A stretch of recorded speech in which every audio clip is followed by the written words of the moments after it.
ఓం నమో వెంకటేశాయ. శ్రీవారి పుష్ప ఉద్యానవనం ఇక్కడే మనం చూస్తున్నది. శ్రీవారికి పుష్పాలన్నీ ఇక్కడి నుంచే వెళ్తాయి.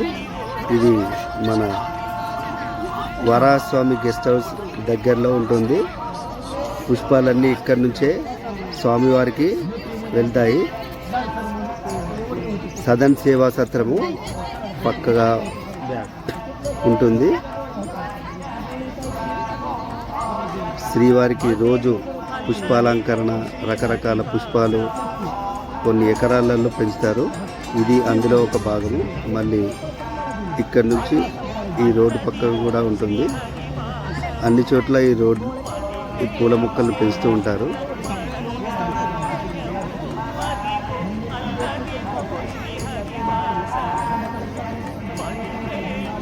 ఈ వరాహస్వామి గెస్ట్ హౌస్ దగ్గరలో ఉంటుంది.